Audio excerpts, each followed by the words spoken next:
Hey, friends, this is going to be so much fun. I have a very special guest today, special to me.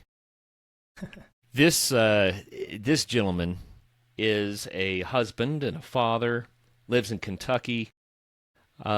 He's a pastor, a youth pastor at a church there, and he's an amazing.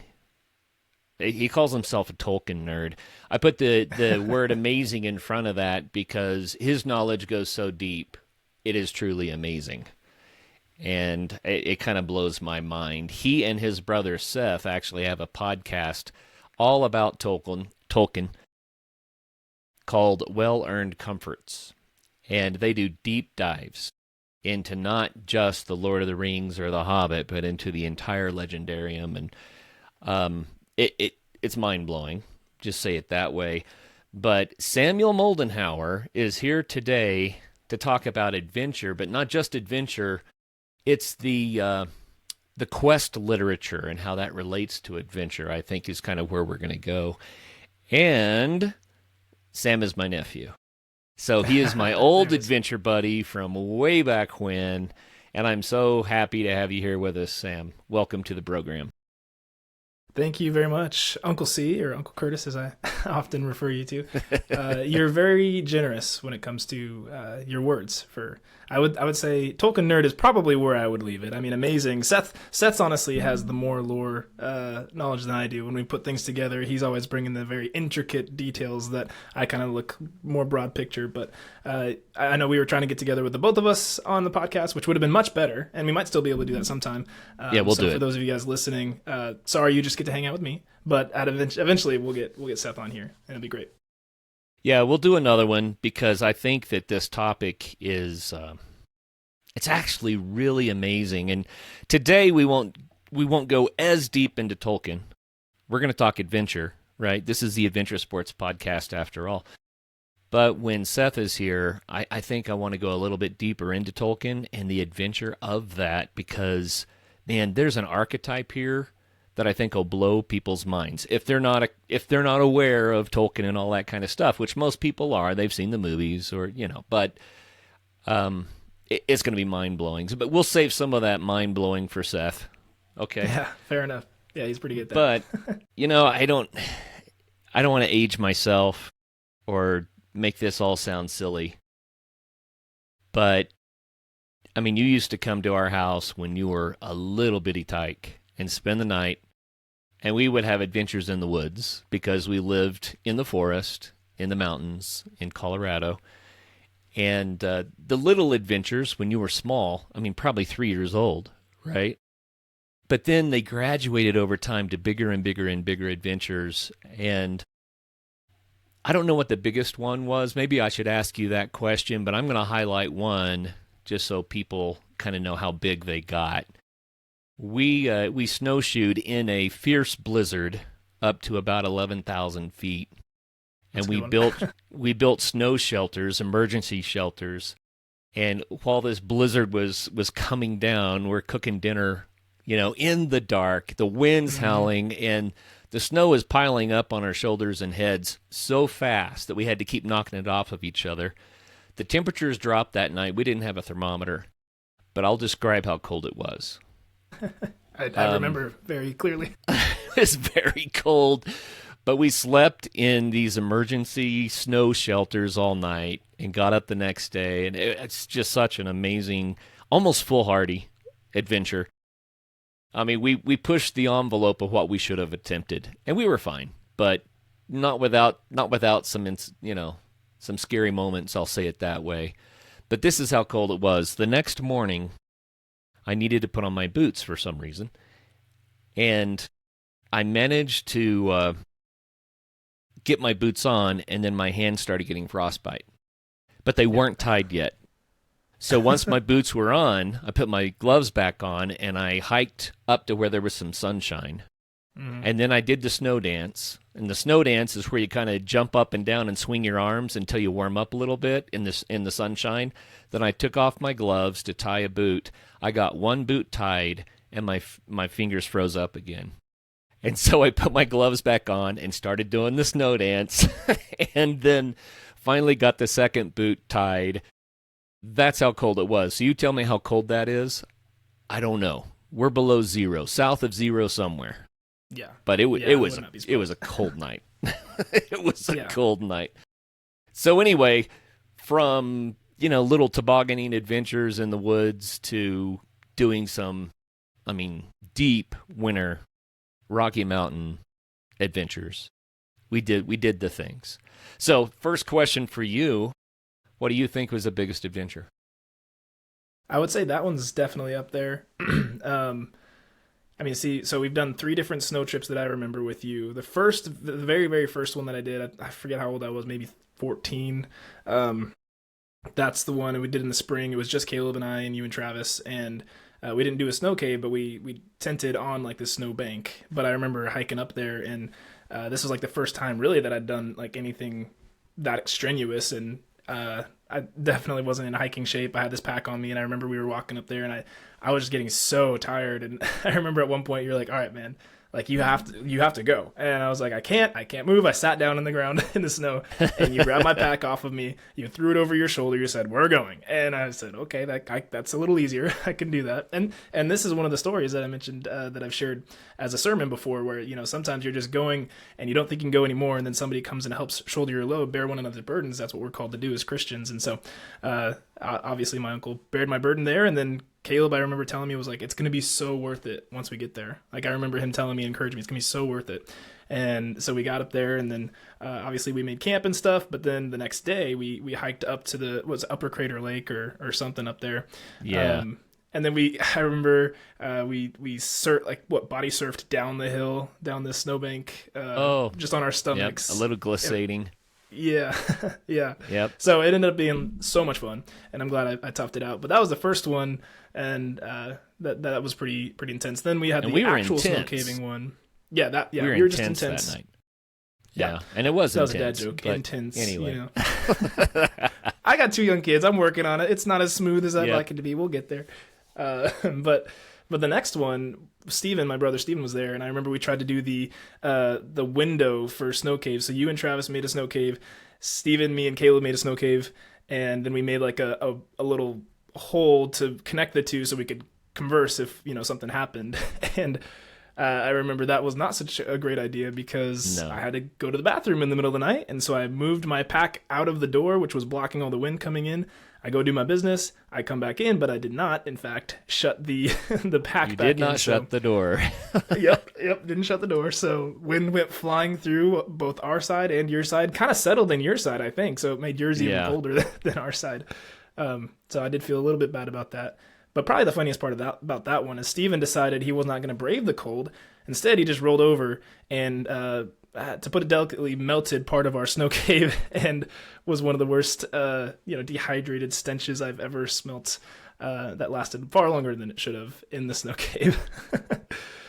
But those were I'd say a bit more tame. But yeah, I think the one that you described was probably the coldest. I remember the next morning doing the snow dance, and then Steven coming over, and I was just like, what are we doing? This is ridiculous. And like my Yes. fingers are cold. I'm just standing there. He goes, it's fine. It's okay. And thankfully we had that sun. I can't imagine like if it wasn't, we didn't have that sun. But then I remember we went out on the frozen lake, and the wind was 80 miles per hour gusts where we could just put our Dude. arms out and fly away pretty much, like just start sliding. It was wild. Well, I don't know how high the wind was, but I do know this. Terminal velocity for skydivers is about 120 miles an hour. Okay. And the wind was strong enough to knock us off our feet.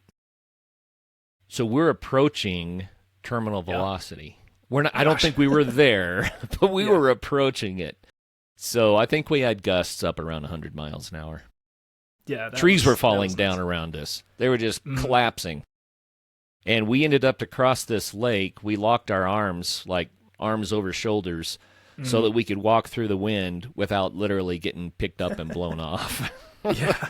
Yeah. And I think that was the trip too where we saw the avalanche, right? I think it that that was one? the Or was it first one the- because it was a wet slide. Oh, you're right. Yeah. Yeah. Well, yeah. But I remember like the just the loud noise and then seeing that glacier fall with a bunch of snow, and I was like, man, that was cool. So yeah, definitely a lot of adventures, courtesy to my Uncle Curtis. My parents always just were, pretty much anything that Uncle Curtis wanted to do, he invited us along with it. We went snowboarding a bunch. Well, I went snowboarding. You all were skiers. We got past that pretty quick, but every Friday we'd go up there to Eldora and we'd hit the slopes together and have our packed chili lunch in the thermoses that Auntie Anne would make Yes. us. And that was, for whatever reason, it tasted so much better in that lodge after half a day of snowboarding than I could ever taste a chili now. Can't recreate There's it. something wonderful about warm, any kind of food when you've been out, Yeah, fighting the cold and exhausting yourself. It's just, for sure. matter of fact, we were watching Alone this week, and we never watched Alone. I know they're on like season 12 or something, right? Years it's been running, and we just started kind of watching some of the old stuff. But, to see someone smash a mouse and then cook it up and eat it without any spices and say, oh, it's the best thing I've ever had in my life. You're like, bleh. That does happen to people. Yeah, for sure. Well, we did have some amazing adventures, and, we need to dive into a little bit more. I mean, first of all, I got to say to your parents, I can't believe they had that much confidence in me to let me drag you into this stuff. And we didn't always do it right. We made some mistakes. And looking back on it now, I think, we got through. But I will say this. We learned the most by challenging ourselves and going outside of our comfort zone. And you don't want to challenge yourself to the point that someone gets hurt, right?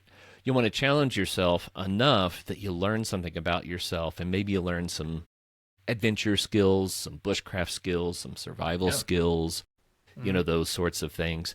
I really believe in that, and I think I put you guys through that because we did some stuff that, looking back on the one when it was so cold and we were in the blizzard, we got through it. But there was a moment there that could have gone really, really badly. Mm-hmm. And it was in the evening when we were trying to build the shelters. I'm curious what your recollection is of that, because I have my own. But I've reflected on this over the years, and I've thought, that was life or death. Sure. And So maybe we went too far. So it's interesting that you say that, because my perspective was, man, my Uncle Curtis is an expert about this. If we're here and he's okay, then we're going to be fine. Like, obviously I was cold, I was uncomfortable, but I never thought that. Like, that thought really didn't come to my mind. Outside of, like, obviously I have to work and get this shelter up, or then yes, something could happen. But the fact that you were as calm and confident as you were, maybe, like you said, maybe a little foolhardy, but like, that gave me the confidence to be like, oh, we're going to be fine. Like, it's not going to be a big deal. And I remember probably the hardest part was after we got the shelters, and then we were trying to make our like little dinner on the stove, and but we had sweated so much digging out all the snow, with our coats on and stuff, and then Right. now we're wet, and then there's no sun. It's pitch black in the woods too. Like, it's as dark as it's a ever blizzard. really been. Yeah, it's a blizzard, and so that was certainly uncomfortable. And I remember just trying to just drinking like the warm water that we melted snow in there, and drinking that and just letting that kind of, I remember the sensation physically of the warm water going down my body, and just kind of warming my insides as we're kind of trying to eat as quickly as possible to get into our bags as quickly as possible and start warming up. But yeah, I never thought it was life or death. So to hear you say that now, it's like, oh, cool. Let me tell you the life or death part. And I've actually thought about this, and I thought, Wait. Should my mom hear this? Should we cut this out? She won't listen to it. She might. Paula, sorry. So the deal was that we were going to build 2 snow shelters, and we were actually experimenting with a new kind of snow shelter where we're using tarps to make an A-frame over a snow pit and then covering the edges of the tarps with snow. And the reason for this is because building snow caves when it's that cold and it's an emergency, it just takes too long. The snow doesn't want to pack very easily. You can die trying to build a snow cave. Matter of fact, I have a friend who did. She was found dead outside of a half-built snow cave. Man. And it's the real deal, people. That's the reason I say that. Sorry to bring up, such sad moments. But by doing the tarp trick, you could build a warm shelter, not as warm as a snow cave, but you can build a warm shelter in any conditions, and you can do it in a matter of minutes. So for emergencies, it's so much better. So I want to describe the shelter to people so that they know, because it might, Okay. it might save a life, right? But this is the first time that any of us had attempted this. And matter of fact, I had never seen anyone explain how to do it before. I just dreamed this idea up and said, we got to try this. So you dig a pit that is a little shorter than your tarp and that is narrow enough that you can make the A-frame so the tarp will cover the pit completely. And it's going to be more narrow than you think because the tarp's getting folded, right? So then you string some paracord or some line of some sort between two trees, you put the tarp over it, and you use some prusik knots or something like that to tie the ends of the tarp to the cord so it's snug, so it's tight. Mm-hmm. You stretch out the tarp, and you anchor it as best you can. It probably will take sticks and some sort of cordage to anchor the sides of the tarp so the wind doesn't just carry it away. Is that what we did? Yeah, we used everything. Yeah. We used ski poles. I actually had a couple of snow anchors that a friend of mine had made, and I was trying those out. And then you have to heap up snow on the ends of the tarp, of course, to seal it off. So you're down in a pit. That provides you the insulation you need. You're sheltered from the snow, and you seal it off so the wind's not blowing through like it did the time that you left the door open. Yep. So Stephen and I were making one shelter, and you and Caleb were making the other. And you had dug a pit that was too big.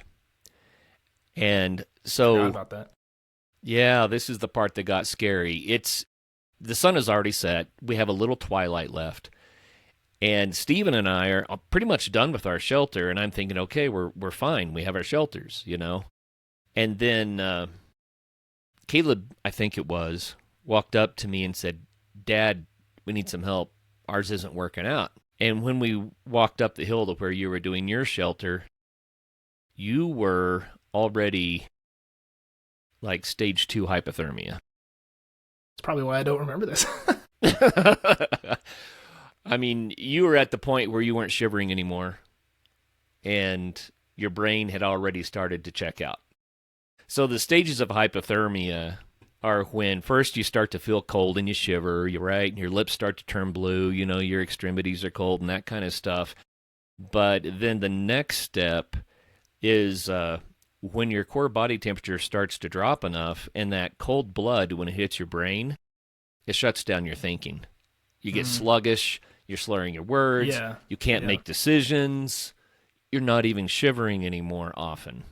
That's where you were. The next step the next step is, well, we won't talk about the next step. So I was like, oh no, Sam's about to die. And Caleb was not much better. But I think Caleb had a little bit better coat or something. So I remember I grabbed you guys and I said, okay, this is when you have to take action. And I remember that you were standing there kind of comatose. And I said, we have to take action. And what had happened is you had dug the snow pit too large for the tarp to cover. Oh. And so you couldn't get the tarp to work. Well, that became our kitchen that we actually worked in. That's okay. Yeah, that's right. We used that pit to cook in to get a windbreak in this blizzard, right? Uh-huh. Yeah, so we went up a little bit further up the hill and we dug a narrow snow pit that the tarp could cover. And I got you active, and you started responding a little better. And then we got the hot drink into you, and everything turned out okay. One other thing that I want to stress about that one, though, we didn't just eat a hot meal. We took the time to heat up enough water to fill up our water bottles with hot water. And that was so you could put a hot water bottle in your sleeping bag. And everything was okay at that point, right? Mm. But I didn't make a big deal out of it, at the time. But Sam, I was worried. Sure. And looking back on that, I mean, the options would have been, if for whatever reason you didn't warm up and start responding, then we would have to bug out in the middle of the blizzard in the dark and try to get back to the car and get you out of there. And that was the second thing that was on my mind. I was like, well, we're going to have to run if we don't get this taken care of. And that would not have been easy. We had snowshoed miles into the wilderness, so getting back out again in the blizzard in the dark would have been, well, Might have been that had its own threats, right? Yeah, because we didn't have tracks. We didn't. Yeah. So that's the one that I've looked back over the years and thought, God is good. Everything worked out, you know.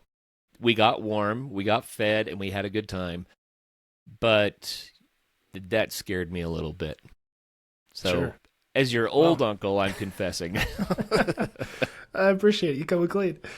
Well, man, like I said, I don't remember getting to that point. I do remember now that you mentioned it, like that time we made our that I made it too big, and that was our. I remember sitting up against the wall, like shivering as I'm trying to drink this. Again, I remember very distinctly the warm feeling going through my body. So I guess that was me kind of coming back to my senses. You're coming back.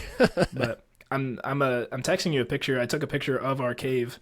I guess the one that it worked eventually. So it was on my old phone long ago. So this is like a picture from Instagram. I just screenshotted, but I sent you the picture. And looking at it, yeah, it's covered in snow. It's this narrow, like tiny little half pipe of a cave thing with a tarp over it. But yeah. Okay, I got the picture. I got to look at it. That was pretty gnarly. Wow. It does not look like Home Sweet Home. I can say that. No, not exactly. And the other thing about this style of shelter is that as the snow loads up the tarp, it can cause it to collapse in. And that's why you have to anchor the outside edges really well. But I did wake up several times in the night and knock the snow off of our tarp to keep it light enough that it wasn't going to cave in on us. And so here's what I like about that shelter. You literally can make it in 10 minutes, maybe 15. But you can, if you really need a shelter right away, you can make a shelter where you can get through the night. It's not as warm as a full snow cave, but you will not be able to make a snow cave fast enough if it's an emergency. And so making the pit with a tarp over it, I think it will save lives. And it's also something that you can do with just a ski. I mean, if you didn't have a shovel, you could just dig out with a ski, throw your tarp over it. But people, listen, if you go into the backcountry without a shovel in the wintertime, in the mountains, I'll add that. Right. But anywhere, you're making a huge mistake. I mean, a shovel it's like life to you. So take a shovel. But anyway, and that was take an Uncle amazing Curtis too, experience. because then you'll be just fine. Oh, I don't know about that. But you know what? I also look at that with very, very fond memories. I remember the morning the blizzard had ended and the sun was out, like we already mentioned, and it was one of the most beautiful, pristine, natural. The beauty was out of this world. What did that experience in particular do for you? So it's ingrained in my brain, because something that Caleb used to say, I don't know if he still does, but anytime we would be like on the ski slopes and it was a sunny bluebird day, the sun's reflecting off the snow, and he said it looks like paparazzi's always around snapping pictures at you because it's glistening. And I just remember, like, again, standing in that little sun ray in between. There's like break in the trees and there's a sun ray coming in. I'm just, hopping around and seeing those little glistenings happen. But then also you look around and the beauty of just completely clean snow where there's not a track, maybe a couple like little animal tracks or something, but just completely just untouched snow. And again, this is something that I've used in my sermons before, because scripture tells us that he wipes us clean, wipes us white as snow. And so to have that picture in my brain it's been very spiritual for me, honestly, because I can see what absolute clean, pristine snow looks like, unblemished by any of Stephen's urine, but just completely unblemished, completely slate clean, and looking at like, man, that's how God sees me, just a huge mess of a person. As I was standing there as a mess, feeling, very, very cold, but also just that understanding of like, this is how God sees me because of his son. And so for whatever reason, like that moment has been attached to something so spiritual for me. So thank you. I mean, amidst the, I guess, almost life or death, which there's been a couple times that I've almost died with a Linville. Maybe more Moose than a Glades couple. At Eldora, we jumped off that big old cliff. I think, well, I say we. I was the only one that jumped off the cliff. It was like a 25-foot cliff. Yes. And I fell, and I was sliding headfirst towards a tree, and I don't know if a guardian angel or what, but I somehow missed trees on either side of me, and my board caught both the trees, and I stopped sliding, but I mean, it was inches away from going headfirst into a tree. So there've been a couple life or death moments with the Linville. Maybe that's the name of your next podcast. I remember when Stephen fell on what was it? I always called it the wall. What was the West Ridge, maybe? West Ridge. It was just before Moose Glades. If you go past West it, you Ridge, get to I Moose think. Glades. Yeah. Anyway, I always just called it the wall. But double black, super duper steep, and he fell and he didn't self-arrest. And he was bouncing down the moguls and going faster and faster and faster and faster, and he missed a tree by very little. And that was another time that I was just like, oh my word. And it's kind of funny because when I was teaching my kids to ski, before I ever took them on anything like that, I taught them how to do a self-arrest. And skiers, a friend of mine a few years ago was going down a double black, and he had heard, so you won't get beat up, to just kind of ragdoll so you can stay loose and just bounce down the moguls. You'll be okay.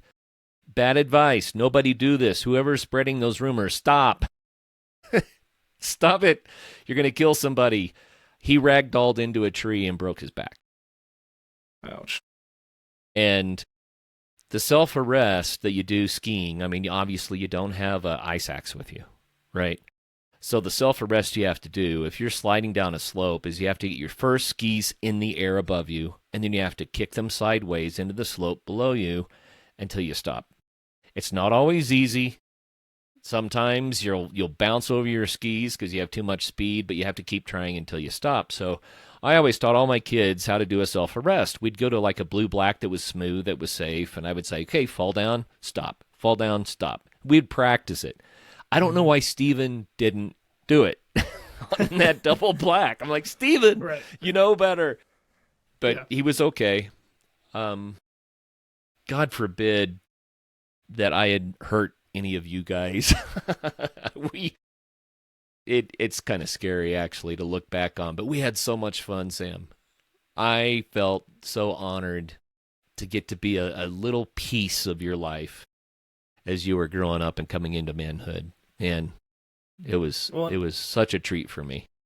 It was huge for me too. I mean, obviously my dad had a lot of back issues. Like, he likes that kind of stuff. He loves skiing and camping, and we did a bunch of camping and stuff. We went to sand dunes and a lot of that. He couldn't do some of the more extreme stuff because he was just had a really bad back injury for a long time. And so to have somebody like you to kind of come alongside and kind of, I mean, there's really no manhood initiation in America, right? We don't have any sort of like, hey, this is when you become a man. But I kind of look back at some of those trips of like, I had to be a man to get through it. Right? There was no little boy. I couldn't just like sit down and pout and be like, okay, someone take care of me. Like you said, I had to get to work. I had to do it. You certainly helped a lot. And so, even though it wasn't like this actual, initiation ceremony, it's what I think kind of got me to the next level. And I was talking to Steven a while back, and he's obviously like take this and ran with it a lot more than I have as far as just the adventure sports. And I mean, he's, hiking, backpacking, canyoneering, all the things, rock climbing and stuff like that. And so, but we were talking and I was like, man, I really hope that you're like the Uncle Curtis to my kids. 'Cause that was so huge for me. And again, wow. I've kind of, we've moved in a little bit of a different direction. We're still, camping and stuff. I took Bear and we slept out on the tramp the other night when, it was like in February, so it was still a little cold, and we snuggled under blankets and stuff. He's 2.5, so he was thrilled to do it. But I know that I never got to learn as much as Steven did on those certain things, and so I'm really excited as the kids get a little bit older that Steven can be that Uncle Curtis for my kids, and they can do those adventures and stuff, and we can go together and give the kids the same, because you mentioned like yeah, there's a lot of risk in what we did. There was a couple moments where maybe it was a little bit too much, but with risk comes reward. With kind of playing that line of risk, that's when you stretch, like you said. That's the only way you can grow as a person. And so pushing through that as a young, like teenager, I think exponentially grew me to get, far more resilient with just other parts of my life that are hard, even if it's not physically, trying to work on, taking care of finances or waking up early with kids, it's just stuff that like, man, had I not had certain really intense resilience training, this would be so much harder for me. And I see a lot of people around me, coworkers and friends and stuff, who maybe didn't have the same kind of intensive upbringing, and I think it's just a little bit harder for them. So, I want to tell one more story. It was the trip where we stayed in the tents and we saw the avalanche.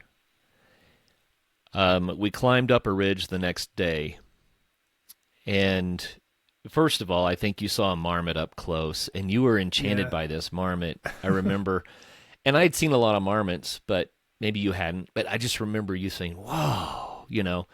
But then some other things happened rapidly there.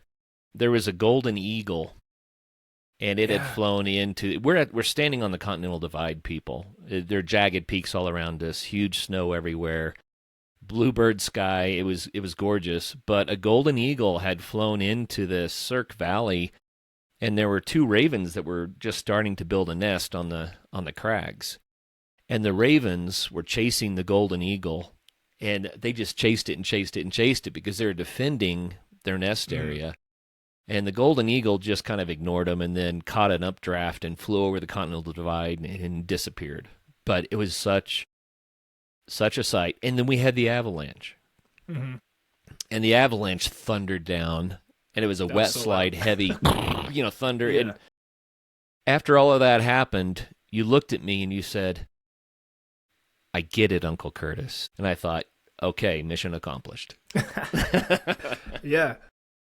Yeah. I mean, again, where are you gonna have an experience like that in the city or at home? I mean, not again. I'm not trying to like dog on anybody who doesn't take these adventures or doesn't take pleasure in them, but again, as somebody who has a very deep ingrained faith, to be able to go into the most extreme parts of God's creation that He is reserved for the select few that are willing to go there and see it.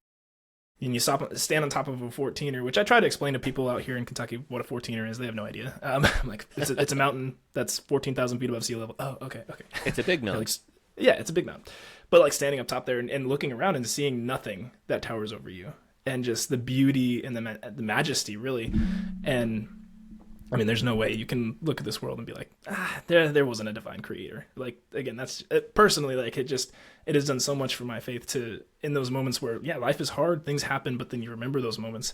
Hearing the roar of that avalanche, I don't know why it was so loud. Like it genuinely kind It of was scared loud. me. Like my heart jumped. I was like, what is happening? Because it was just so loud. Again, one of those experiences I may never have again, but I'm so glad I did. Uh, well, this is a great way to lead into what I wanted to talk about. Almost all adventure literature that's out there, almost without exception, is about a quest. It's one of the archetypes, one of the themes of adventure. And when people go to nature to experience something or to find out something about themselves or to kind of rewrite their story a little bit, it's a fresh start, it's a cleansing. Some people would say it's a baptism. When people go to nature for that, and I've had this conversation with a lot of people that hike long trails, through hikers especially. It's like, yeah, well, my life, I knew that it couldn't continue the way it was going, and I thought, how can I fix this? And I had this crazy idea, foolhardy, crazy idea to hike the Appalachian Trail, and that's how a lot of the through hikers get started. And you don't have to finish the Appalachian Trail to get what you need from it. But so many people found out what they needed, and often it's not what they were looking for. They didn't realize they were asking the wrong questions even. But what they did find in spending that kind of time in the creation Hmm. somehow brought them through to the next step of life, I guess. I've heard people tell that story so many times, I'm generalizing it. But Tolkien, he understood this clearly. Absolutely. And when he wrote The Hobbit, that was a quest story. And then Hmm. Lord of the Rings, obviously a quest story. But here's something fascinating about it. I heard Malcolm Guite say this just this morning, and I thought, oh, you are so right. Quest stories are always about going to get the treasure, Hmm. to win the fair maiden's hand, or to defeat the dragon, and these are the archetypical, or as Daniel would correct me, archetypal themes. Both words are legit. It's just one slightly nuanced in a different way, and don't expect me to explain it.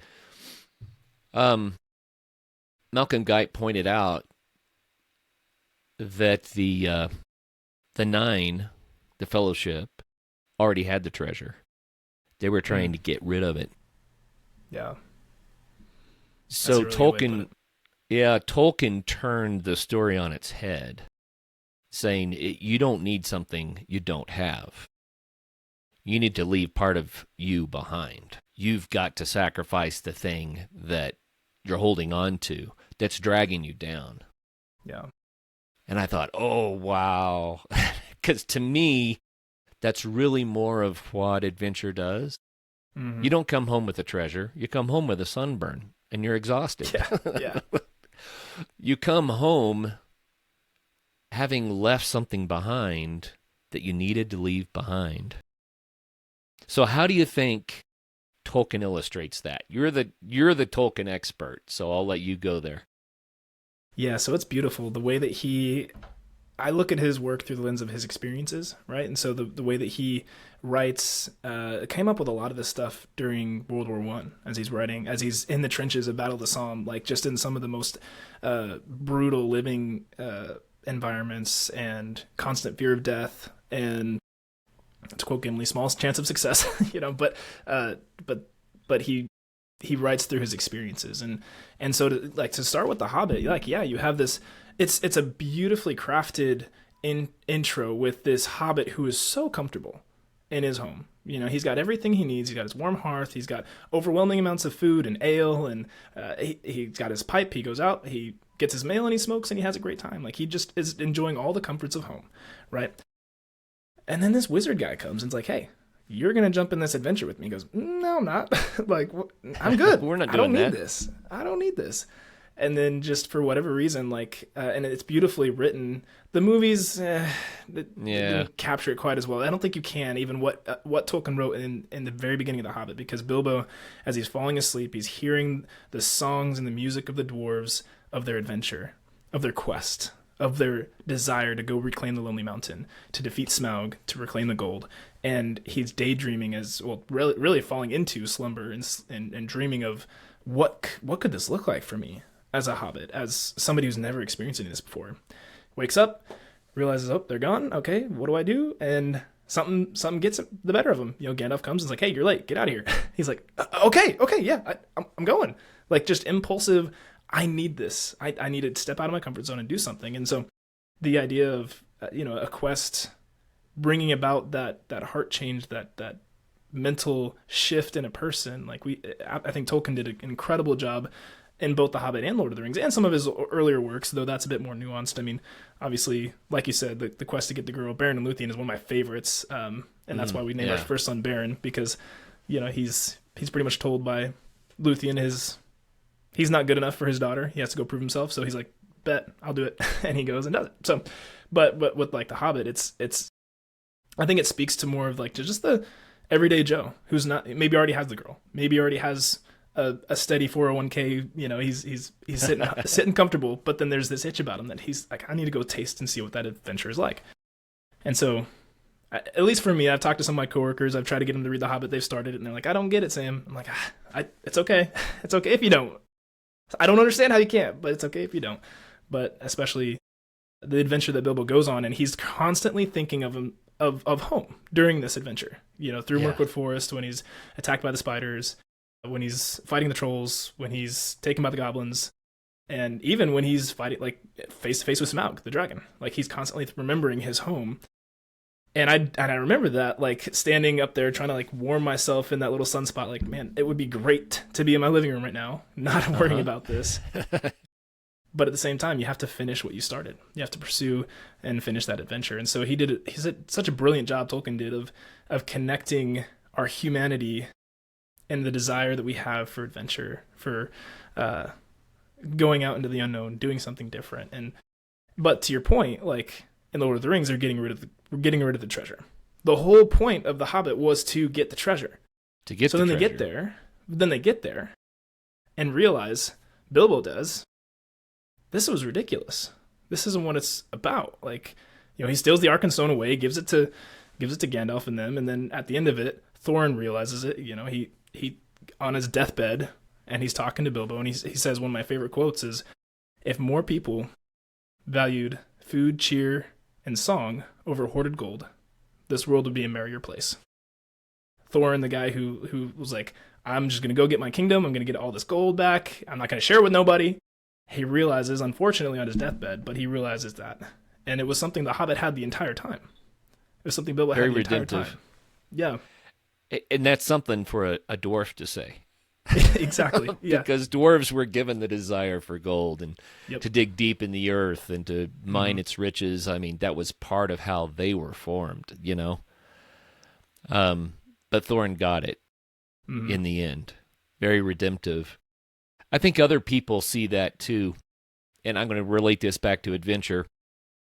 I've interviewed so many wonderful people who spent some time chasing the quote-unquote American dream, you know, trying to get the cush corporate job and money and all the things, the stresses and the disappointments that come along with that lifestyle. And I've lived that lifestyle. I'm not criticizing somebody. It's maybe one of the necessary things. But all of that said, they go to nature because they found a truer treasure, something that matters more than the numbers in a bank account. And so many people that I've interviewed have decided to live in what I call an alternative lifestyle because, I mean, maybe they're doing the van life thing. Maybe they're traveling the world. You know, they sold the house to afford the quest. And I get it. I get it. I don't look down on that at all. Sometimes I think that they have the wisdom that so many of us should pay heed to, you know, because they're living life to the fullest. I read a book by a guy that was talking about the American dream in terms of build your 401k, try to save all the money you can, sacrifice now so later in life you can retire and not have to sacrifice and sell your time so that, you know. And he says, I'm not going to do that. He just put his foot down. He said, I'm not going to sacrifice my strength and my youth so that someday from a wheelchair I can say, I did it. I have enough money. He said, that's not the way to live a life. And I actually agree with that. There's a balance. I'm not saying extremes, right? Do you need to prepare for retirement? Sure. Right? Of course you do. But are you going to sacrifice 40 years of your life so the last 10 years of your life you can be bored and not even have the strength to do the thing you always wanted to do? I mean, those are harsh words. Sure. But I think that that's kind of what you're talking about. It's what the Adventure Sports podcast has always been about. It's what Tolkien was trying to... what's the quote? You can say it better than I can, but Bilbo tells Frodo, you got to be careful when you step out your door because you never know... Yeah. How does that go? Yeah, you better keep your feet or there's no telling where you'll be swept off to. That's just it. But if you never go out your garden gate, you never step outside your door, where will you be? And I think The Hobbit does a great job of, again, with the character of Bilbo, where he gets to satisfy this desire to go on an adventure, but then he he is still when he comes home, he's still comfortable at home, and then he wants to go on more adventures, and he comes back. Like, it's a good give and take, and that's how I've taken my life, especially now that I'm an adult and have a mortgage and have kids, and it's like, okay, I can take little bits of these adventures, respites at a time, but I have to come back, and I have to, not that I'm as comfortable as Bilbo was. Obviously, I'm waking up every 3 or 4 hours a night with these little kids, and just the difficulties of young kids, but like I have a responsibility here, and I have a responsibility to my students as a youth pastor. And so as much as I go out, I need to come back. And when I come back, I shouldn't be coming back with less. I should be coming back with more, if that makes sense. Like, I shouldn't be coming back defeated with something. I should be coming back with something to give. And that's how I felt any adventure I've taken since, is like, I get to come back, and whether it's a cool story that I can share, or whether it's a cool picture that I got to take, somebody who will never get that experience can look and be like, wow, that's really cool. Not to boast or brag, like, hey, look at this view from a 14er, but it's like, I know you're never going to get to experience this. It's something I tell our students when they're fundraising for mission trips because they're worried about having to, ask people for money. I'm like, hey, they may never actually go, but they get to be a part of it because of supporting you. Through you, they get to hear your stories, they get to see your pictures, they get to see the work that God has done through you, and then therefore they're a part of it. So even though they can't go, now obviously in our day of day and age of like oversaturated digital, and I mean, you can take a picture of anything, you can find a picture of anything on Google, but it's something different when you know that the person, like it's your friend or your coworker that took that had the experience that's telling you about it. And I think through doing that, it creates a longing in people's hearts to find that for themselves if they can. A lot of people have asked me how Kilimanjaro was since I returned. Yeah. And I always just take pause and I go, I don't have words for it. Sure. Yeah. It's one of those things you have to go do. Mm-hmm. And I think there's something to be said for that. Then I try to put together some words. Sure. But for me, it was the fulfillment of a lifelong dream. And the experience was not what I thought it might be. It was bigger than that. In ways, I kind of felt a little bit almost disappointed, but in other ways, I thought, no, this is exactly what it was supposed to be. Mm-hmm. And I think that's what happens on quests. When we go on the adventure, our expectations get defeated. Oh, yeah. But the reality is bigger than that. And what we bring home may not be what we were searching for. Mm-hmm. We might bring something. We left because we wanted X, Y, or Z. And when we got home, we found out we got ABC. And it was so much more important. Tolkien did such a good job of that. And I just want to address what I consider to be the elephant in the room. There are so many people that never got into fantasy, mythology, sci-fi. Maybe they saw The Lord of the Rings. They're like, wow. But, okay, it's a movie. Or maybe, God forbid, they watched the Hobbit trilogy movies and thought, this is what it's about. Let me tell you, it's not really what it's about. Peter Jackson, by the way, I think did a unbelievably good job with Lord of the Rings. Mm-hmm. Agreed. But when they tried to stretch The Hobbit into three movies, and then too much CGI, and I enjoy the movies, they're entertaining, but they're not true to Tolkien necessarily. They kind of are. They're bringing some of the lore that wasn't in the book. Mm-hmm. You get some of that, which is interesting, but it's not in the book. And so that's from the Silmarillion, or that's, and I'm not the expert on that. That's where you come in. But I'm just telling the listeners, if all you've done is watch the Hobbit movies and you don't quite get it, that's the right response. You're not going to quite get it from those movies. What's all the hype about? Are these people just weirdos? Not really. And you can speak to that so much better than I can. When you start to dig deeper into what Tolkien was doing, it's not just a good story. It's not just entertainment. I mean, it's crazy. He put so many life lessons into it. And there'll be something, just one sentence that'll just be mentioned in passing while some hobbit or dwarf is up to something else. And you go, wait, what was that? Yeah. I got to write that down. Wait a minute. Mm-hmm. That applies to my life. You know what I mean? Yeah. Tolkien goes the Pope deep. quoted him today or yesterday or something. Really? The Pope, what did he say? I forget which quote he did. I just saw it pop up on my feed. But yeah, the Pope quoted Tolkien in Lord of the Rings, something to do with, I forget exactly the quote, but somebody tagged me in it, and I was like, oh yeah, even the Pope is getting it. But the beautiful part of, again, his writings, like you said, there's so many life lessons.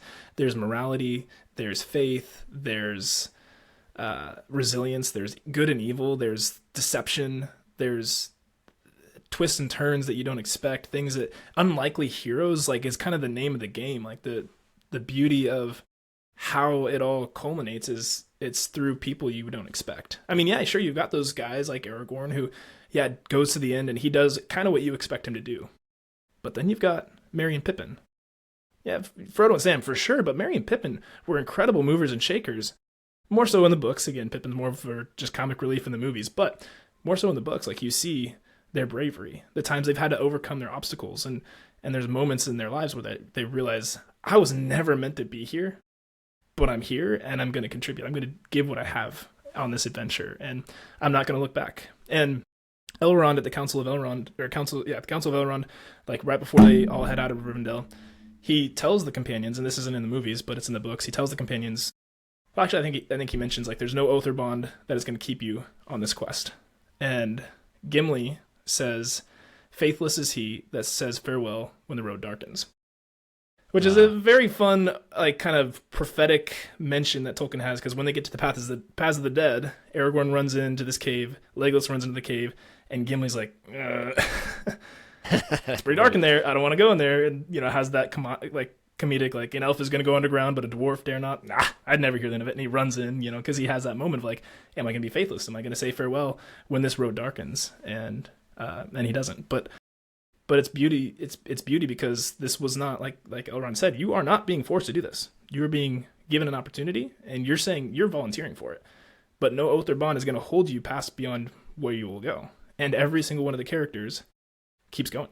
They fraction, they split. Some of them die, but they keep going to the end until the task is accomplished, until the quest is finalized. Even if it didn't go the way, like you said, they expected it to. You know what? You made me completely almost off subject of what you were just saying, but what you made when you quoted, I was reminded that Tolkien is not an easy read. Right. That's very true. And it's not that it's a very difficult read, right? It's not as hard as Shakespeare. No. Or Chaucer, some of this, Milton. I mean, but it is someone who was a true wordsmith who put words together in a way that doesn't taste the same as our current American palate. Yeah, exactly. Yeah, I think it's worth it. But for people, I'll ask you this: for people who are like, I'm not going to be able to wade through this. It's just not my thing. Do you have a recommendation? I mean, I think Andy Serkis does a fantastic job audiobooks.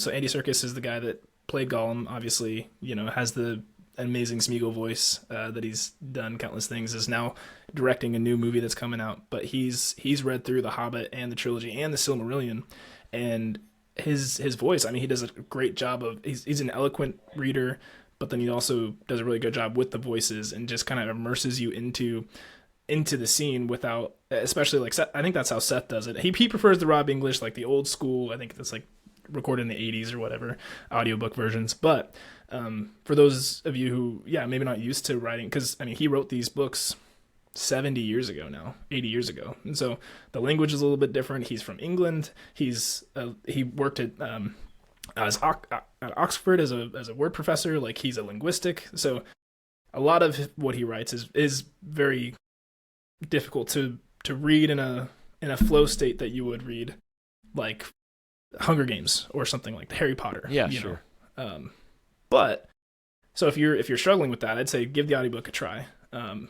But again, I think The Hobbit is a great place to start because the story flows so quickly. There's not as much of the added lore that there is in The Lord of the Rings. And if that interests you, then you jump into Lord of the Rings, and then you try the Silmarillion with help. I don't think you should jump in this Silmarillion, but find a podcast that's gone through it.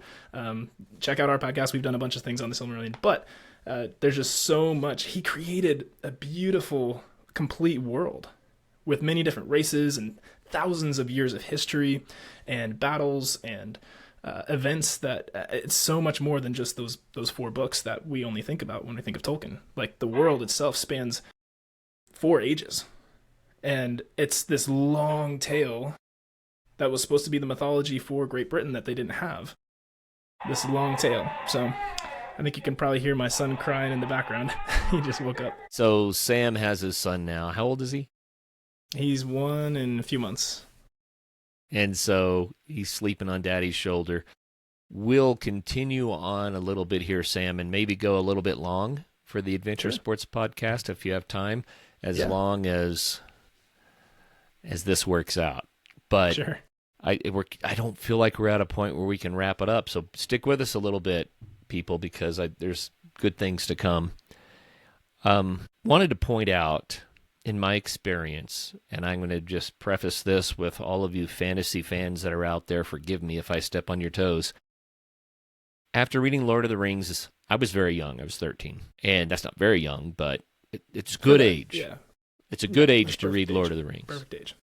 But every time I tried to read another work of fiction, I was like, it's Lord of the Rings done poorly. And so Yeah. I was like, I need a new song. This is an old song. And I Hmm. kept finding myself returning back to Lord of the Rings. It's the OG, it's the real deal. And it's where I don't know how much literature it spawned. Oh man. Yeah. Thousands of books. I don't know how Hmm. many. Unbelievable. But everyone's just doing a variation on the same theme. And of course, Tolkien, if he were sitting here with us, would say, well, I did too. I got it from, Yeah. A lot of and Norse he would be mythology. talking, Yeah. yeah, a lot of the old mythology stuff, but he packaged it in a way. And then the other thing I wanted to say is when you're reading Lord of the Rings, to some degree, The Hobbit too, don't just look for the story. Look beyond the words and say, whoa, what is going on here? Take a moment to do that because I think that's what opens it up and makes people into true fans. It's not that people are just nerding out on a book, right? It's that there's so much more there that if you're only looking at the story, you're likely to miss. Yeah. Challenging reading. The story drags at points. It's Hmm. long, Yeah. And if you're looking at it and saying, "Oh, this isn't nearly as fun as reading XYZ," then maybe that's true. But there's so much more there. So anyway, my encouragement. Yeah, yeah. Patience is rewarded, I think, with Tolkien, and something we say on our podcast a bunch is he mentioned he doesn't like allegory. This was not supposed to be like you read Chronicles of Narnia, very clear allegory. Aslan is Jesus, and you see the redemption story, and so it's very clear allegory. Whereas Tolkien was like, I don't want that. I can't help but put my faith into it, but I don't necessarily want it to be that. I want it to be applicable to so many people, whatever kind of life experience they're in. And that's the beauty of what he writes, because you could be a staunch atheist and love the story. It's good versus evil. It's gritty characters fighting battles and trying to do what they think they perceive is good. Or you could be a very religious person and understand, man, there is so much more beauty to this. Whenever Gandalf says, do you consider it pure luck, Bilbo, that all these things happened? No, of course not. Like there's a will beyond that again, if you don't dig into the Silmarillion, you don't know that is the will of Eru Ilúvatar or Tolkien's God in his works. But like, there's just so many things that you can take in any stage of life that you're in, and you can experience something that honestly resonates with you, but also excites you for what's next. And I really dove back into it, and I've shared this on the podcast before, but when we moved to Kentucky from Colorado, because I followed this dream of being a pastor, and we moved 1,000 miles away from our family, and I just needed something familiar. And so I dove into the Yeah. world of Middle Earth again, and I read the books through, and I listened to a different podcast that really did a good job, like walking through a read through of the trilogy, and it was my home away from home that I needed. It was an escape that I could have to feel comfortable and encouraged to go back into my real life and say, I can do this. Frodo's walking every step of the way is difficult. He's got this heavy burden, but he can do it. Sam is walking on loyalty, on faith that, hey, I gotta stay with my master. I can do this. And so in ways that similar to just real adventure, like the quest, the literature quest, I think can motivate us to realize, like, man, if this little 3.5 foot hobbit can march hundreds of miles to Mount Doom and finish his quest, even though we can debate whether he did or not, but if he can do that, man, I can show up for work. I can take care of my kids. I can do X, Y, or Z, like you mentioned. I want to make a public apology to you. I've been carrying this one for a long time. Hopefully it's not that big of a deal, but it's actually, when your podcast came out, which is Well-Earned Comforts, right? Mm-hmm. I was like, my sister, your mom, called me one day, and she said, hey, can we borrow your Lord of the Rings CD set? And I was torn so badly. And the reason is, let me rewind. The movies came out when my kids were little bitty. Matter of fact, my youngest was born the year that the last movie came out. Actually, the year after. No, the year of. Yeah. Year of. Same, so almost the the same month time, of. really. The Christmas month was of. the release date. Yeah. Yeah, the month of. The week of. So I had bought the extended edition of these CDs. And the reason was because I knew that I wanted to share it with my kids when they were old enough. Old enough to me was, we'll developmentally see when they're ready, but 13 is the recommendation, and that's probably not too far off, Yeah. off track. And I had been saving these things, keeping them pristine to share with Keep my them kids when they secret, got keep old them enough. safe. Right? Exactly. That's exactly it. And it had become a problem, kind of like the ring.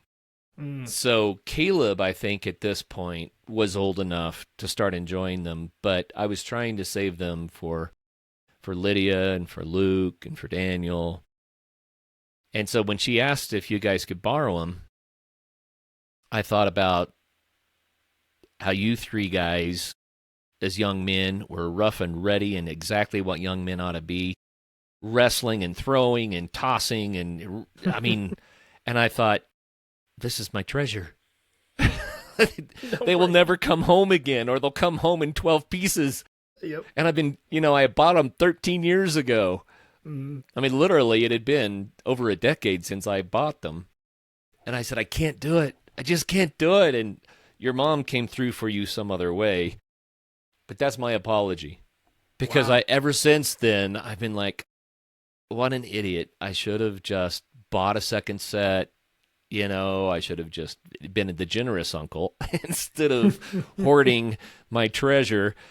And so that's my apology. And I actually, when Well-Earned Comforts came out, I said, well, somehow they not only got to enjoy Lord of the Rings, they went further with it than I ever did. So anyway, I'm sorry, Sam. I could have been a better uncle. Apology accepted. I don't think even needed, but yeah, apology accepted.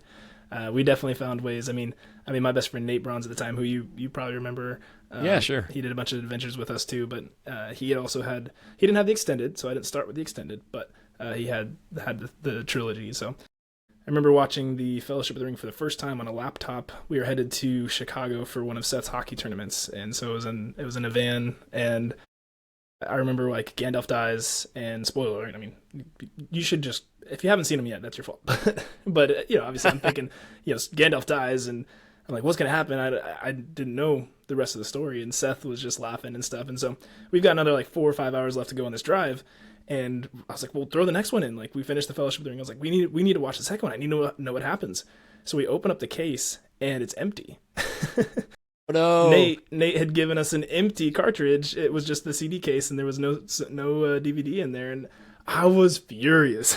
I let him know about it when I got back. I was like, I can't believe you left me on that cliffhanger. Well, we were talking briefly before we went into the apology about how Tolkien, I guess, to his deathbed, said this is not allegory. This is not allegory. This is not allegory. And I think it's true it's not allegory, but it doesn't mean there's not deeper meaning in everything. And so that's a fine line between what's allegory and what's not. Maybe paradigm or metaphor is a better word than allegory, but I will say this, and this connects back to adventure sports in kind of a funny way. The power of the One Ring, it was enticing. It was fun. People wanted to play with it. It gave people invisibility. And when Bilbo used it in the movie, you remember he kind of gets scolded by Gandalf when he uses it at his birthday party. At the party, yeah. And he says, "Oh, it was only a bit of fun," Mm-hmm. But this One Ring entices people with a bit of fun. It's what they can do in secret. They go invisible when they put it on. That's the key right there. Yeah. It's the fun I can have in secret. Mm-hmm. It's the thing that I can play with that nobody knows about. And the One Ring cursed anybody who got too close to it. They wanted to use its power, not just to be invisible, but to rule the world. They wanted to use its power, and it would entice them into becoming dark, megalomaniacs, essentially. And even the hobbits who had a special resistance to the powers of the ring were impacted by it horribly. And, Frodo tried not to ever put it on, but he wore it over his heart. Yeah. Mm-hmm. He wore it over his heart. And during the months, years, I think it was years, right? Yeah. Of the journey Yeah. to get to Mount Doom, it started to turn him. He turned against his lifelong soulmate friend Sam, and in the end, he didn't have the courage to destroy the ring. If that's not an allegory for what happens when we toy with the secret thing that we really would be better leaving behind or destroying, right? It's what it does to us. And so I always ask people, if the subject comes up, what's your one ring? You don't have to answer that. Yeah. What's your one ring? What are you wearing over your heart and having a bit of fun with in secret that's going to drag you down and destroy you? We make allegory out of Tolkien, whether he intended it or not, but that's one of the strongest ones for me. Oh, yeah. And I bring it up to tie it into adventure because we started by saying it's not what you go to get, it's what you might go to leave behind, to get rid of. And I find so many people that get into a new adventure sport, a new community of friends. They go do a thru hike, or maybe they become a skydiver, or whatever the sport might be. Maybe it's road biking, maybe it's mountain biking, but it's a new beginning, and they can leave something behind. And so anyway, I just wanted to throw that out there. What do you think about, because you're the guy who knows, what's your opinion about allegory in Tolkien? Yeah, I think he did try really hard not to make it a one-for-one. I don't think he tried to make it obvious. And he says in his letters that there's no way he could separate himself from his writings. He said he didn't intend to make anything allegorical, and he reads it again and he goes, oh gosh, there's like you said, meaning in here that I didn't even intend, because it's who I am. It came out. So as he's writing this, I think he was a brilliant enough writer to try to skirt those lines, but then also weave depth into it that, again, if you want to find a connection, you can pretty easily to either faith or his own, like I said, his own experiences, the things that he went through. I mean, Beren and Luthien is literally just, he inserted himself and his wife into a story, and it's pretty cool. And so you can look at certain characters and say, who do they represent? And Tolkien himself, he said, well, no, Sauron is not Hitler, because at the time it was coming out, right. Post World War II. It's like, no, industry is not. I mean, the biggest allegory probably was just his hate for industry and his love for growing things, trees, nature. And so that's probably the only staunch allegory you can really find is Saruman, and the way he perverts the forest, uses it for fuel to create weapons of destruction, as opposed to nurturing it and tending it. And then the scouring of the Shire at the very end of the books, again, not in the movies, but Saruman goes and does that to the one untouched, peaceful place, the Shire, and burns the party tree that Bilbo had at his, the very beginning of the story. And so that's probably the biggest allegories you see, is his love for growing things, love for nature. And at the end of that, Sam is given some seedlings from a Malorn tree that he had gotten from Galadriel and Lothlorien, and he plants trees that may not have been native to the Shire, but then made the Shire more beautiful than it could ever have been because of his adventure, like what he brought back, right, from that. So again, there's so many different allegories you can make, and I think he was such a brilliant writer that you can, again, whatever stage of life you're in, whatever you need to hear from it, it can speak to you in that way, as long as you let it, as long as you give it a chance. Well, for the people that don't know as much about Tolkien's writings, you've mentioned Beren and Luthien twice now. Where can people read that? It's not in The Hobbit. It's not in Lord of the Rings. I mean, you can find evidence of it there if you know where you're looking, but what's the rest? It's in the Silmarillion, and it's beautiful because, again, Tolkien weaves so much of what he writes together. And so Aragorn is a descendant of Beren, and Beren is he weds this beautiful elf, the most beautiful elf that ever was, because she was the daughter of pretty much an angel and an elf. So already, there's a connection there that is kind of beyond the natural order. But then he falls in love with her. He ends up marrying her. But he's sent on this quest because Thingol, the elf father of Luthien, he says, like, you're not good enough you're a man. And he calls him baseborn. He calls him a thrall, which pretty much means a servant. And Beren's like, actually, like, I'm pretty I'm all right. Like I'm of a good house. I'm of the house of Beor. You know, I'm the son of Barahir. I've got this ring that was given to me by Finrod Felagund, who's this high elf, Noldor elf that came over from Valinor. Got to see the two trees in the First Age. He's like I'm not just some random guy. And he goes, okay, well, if you want my wife, if you want my daughter, go to pretty much Satan, Morgoth. You know, the biggest, baddest evil person, far beyond Sauron. Again, most people only know Sauron. This was Sauron's like master, and Sauron was his servant, and he did everything at Morgoth's bidding. And then Beren actually has to fight Sauron a couple times, and through that, it's just a really beautiful story. And honestly, Beren is not only successful; he's not successful on his own merit. He's successful because Luthien, with her love for him, comes alongside the quest and pretty much does most of the work, honestly, for them to get to that point. They get a Silmaril, they bring it back. With a lot of drama involved within it. A werewolf or a giant werewolf bites off the hand of Beren, and so at the end of the story, Beren actually hands his hand that's been bitten off to Thingol, saying, "Hey, I've done it," you know. And so at that point, like there's redemption, and then they both actually die, and then they're sent to the afterlife, and Mandos, who's pretty much like Hades, he's told like he's looking at Luthien, who's begging to be reunited with Beren, which again, man and elf have different fates when they die. And so she's pleading and begging to be reunited with Beren after he's died here. And so Mandos goes to God saying, I don't know what to do. Like, what should I do about this? And so then he gives her a choice, and they end up kind of being reincarnated, if you will, and they get to live out a life together, a mortal life on Earth. They have a son, and then through that comes the line of the Dunedain, and then all the way down to Aragorn. So huge connection there, because Aragorn then also falls in love with an elf, Arwen, and is told by Elrond, Arwen's dad, that, hey, if you want to marry my daughter, you've got to go claim the throne of Gondor and be who you're meant to be. Aragorn's like, bet, I'll do it. Again, different from the movies. In the movies, he's reluctant, I don't want the power.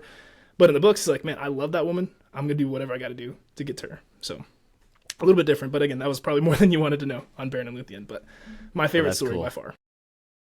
Very, very cool. And another confession here. I started the Silmarillion around 2002 or 3, probably.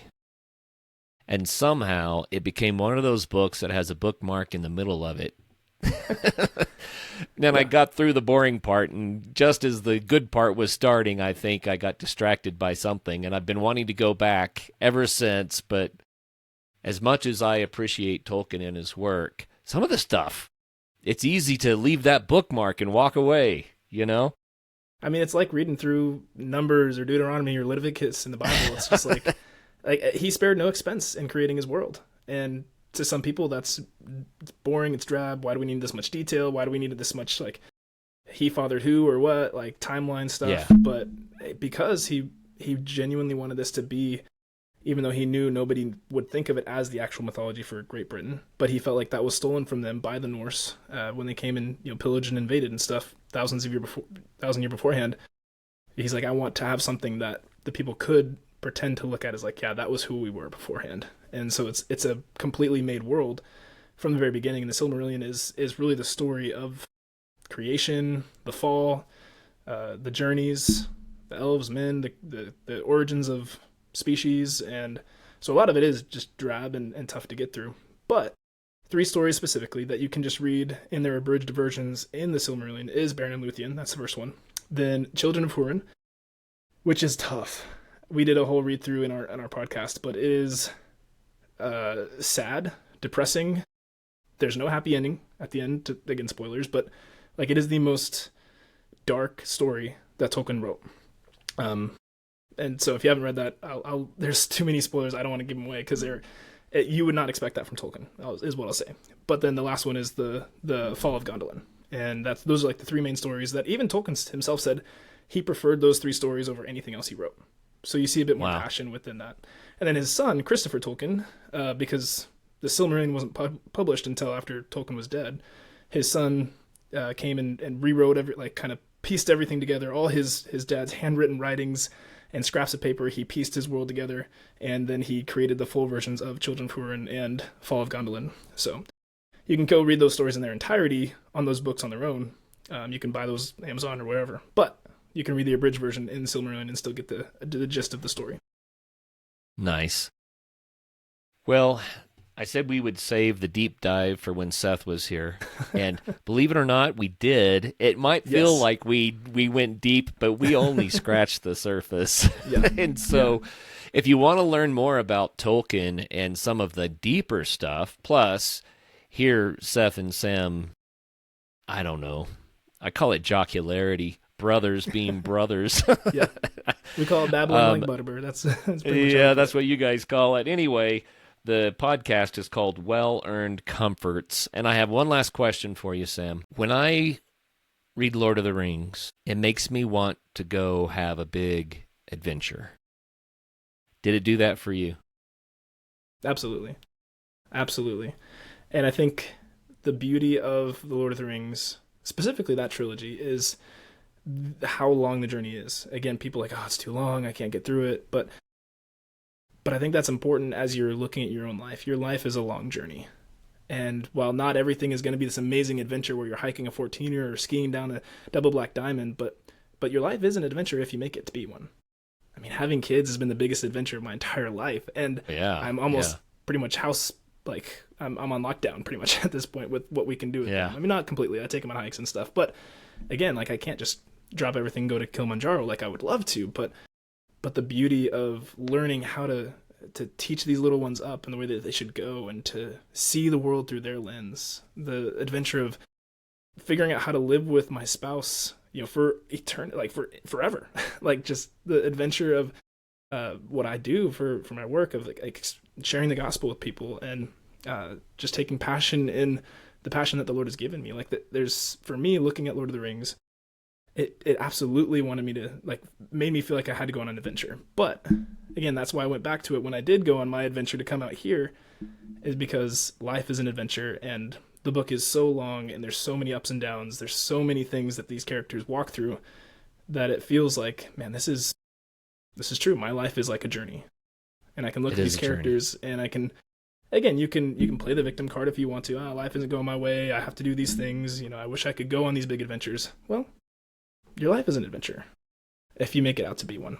And if you take each new season step with the curiosity of a hobbit who ran after some dwarves in the very beginning of the book because there was just some weird curiosity in the back of his head, then you can find such joy and beauty in your adventure of life. Even if you're not always on mountaintops, even if you're not jumping out of planes, because every new season of your life can be such a beautiful experience that if you just assume this is normal, you're going to miss it. Mm. Well said, and a great place to wrap up. Sam, thank you very much. Sam Moldenhauer, again, Well Earned Comforts. You can find it on YouTube. You can find it wherever you listen to podcasts. And it's actually a really fun place to learn more about some of the deeper parts of Tolkien. And it's playful, too. It's super Yeah. playful. And I really appreciate that about it. Sam, thank you for your time today. Uncle Curtis, thank you, man. And thank you for saving my life multiple times, even if I didn't even know it. I love our I adventures. imperiled you. I Yeah. would hang you off the cliff and then pull you back again. Yeah. No, seriously, you've been such an amazing man to look to in my life, and I think a lot of our adventures, the ways that you pushed me more than many people in my life have, I think is a big reason why I am who I am today. And I hope everybody gets to have an Uncle Curtis like I did, and I hope my kids do too. So I'm very, very grateful for you and what you've done, not just in my life, but also your kids' lives. You got incredible kids that are doing amazing things, and you've lived your life the right way. You've run a good race. Well, I say that like thank it's you. almost over. You're not even close. I mean, You never know. not that old, Uh, but Sam, thank you very much, and I love you, man. I love you too. You're awesome sauce. And everybody out there, maybe let Tolkien inspire you a little bit and get out there and have some fun. Take a chance.